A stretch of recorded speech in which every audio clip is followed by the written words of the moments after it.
अक्सर बच्चे जब उम्र से कब्ल ही बड़े होने की कोशिश करते हैं तो न सिर्फ उनकी पर्सनालिटी और ग्रोथ दोनों में खराबी होती है, बल्कि इससे बच्चा कई गलत आदतें भी सीख जाता है।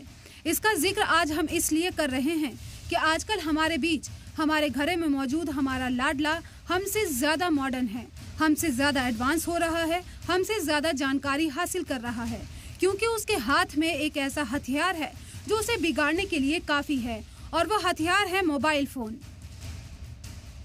इसकी ताज़ा मिसाल के लिए आपको थोड़ी देर के लिए चलते हैं दिल्ली से सटे साइबर सिटी कहे जाने वाले हरियाणा के गुरुग्राम में। गुरुग्राम में उस वक्त सनसनी फैल गई जब एक 9 साल की मासूम बच्ची का कत्ल कर जलाने की कोशिश की गई।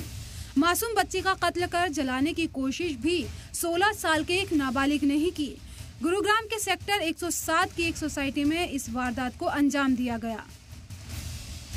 मासूम बच्ची 4th क्लास में पढ़ती थी, जबकि नाबालिग मुलजिम भी 10वीं क्लास का स्टूडेंट है। दोनों का परिवार एक दूसरे को अच्छी तरह से जानते और पहचानते हैं। पुलिस के मुताबिक सुबह बच्ची के वालिद ऑफिस चले गए, जबकि मां और भाई किसी काम से मुलजिम के घर पहुंचे थे। मुलजिम का घर इसी सोसाइटी में दूसरे टावर में है। लड़की के मां को अपने घर में देखकर मुलजिम ये कहकर निकल गया कि वो ट्यूशन के लिए बाहर जा रहा है, लेकिन वो बच्ची के घर पहुंच गया। उसने घंटी बजाई। घर में अकेली लड़की ने दरवाजा खोला। मुलजिम अंदर पहुंचा और सोफे पर बैठ गया। बच्ची से पानी मांगा और बाद में उसके स्कूल के होमवर्क में भी मदद की। पुलिस के मुताबिक चूंकि दोनों परिवारों में अच्छे रिश्ते थे, इसलिए बच्ची को भी शक नहीं हुआ, और जब वो टॉयलेट गई तभी मुलजिम नाबालिग ने चोरी के प्लान को अंजाम दिया। मुलजिम को बेड की दराज से लॉकर की चाबियां मिली और उसने कुछ जेवर चुरा लिए।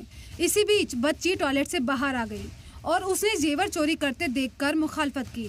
लड़के ने इस बीच बालकनी से जेवर बाहर फेंक दिए। हालांकि लड़की जूझती रही और मुखालफत करती रही, जिसके बाद मुलजिम ने उसे मारना शुरू कर दिया। इसके बाद लड़के ने उसका गला घोंट दिया और मुश्तबा तौर पर घर के मंदिर से कपूर लेकर बच्ची के जिस्म में आग लगा दी। कुछ देर बाद लड़की की मां ने दरवाजे की घंटी बजाई, लेकिन किसी ने दरवाजा नहीं खोला। इसके तुरंत बाद परिवार ने फ्लैट में धुआं निकलते देखा और अलार्म बजाया, जिसके बाद आसपास के दीगर लोग मौके पर जमा हो गए।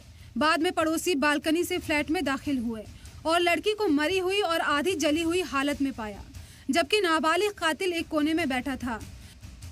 पुलिस जराये के मुताबिक शुरुआती पूछताछ में पता चला है कि कातिल को जुआ खेलने की लत है। वो ऑनलाइन जुए में काफी पैसा हार चुका है। ये पैसा चुकाने के लिए उसके पास पैसे नहीं थे। पैसों के इंतजाम के लिए उसने पड़ोस में चोरी की प्लानिंग बनाई और इसी प्लानिंग की वजह से वो एक कातिल बन गया। यह खबर किसी फिल्मी कहानी से कम नहीं।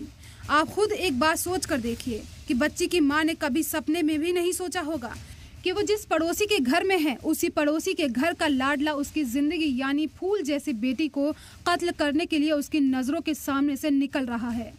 ऐसी खबरें साबित करती हैं कि अपने घर के लाडलों पर हर माँ बाप की गहरी नजर कितनी जरूरी है। सलाम टीवी के लिए नदीम अहमद की रिपोर्ट।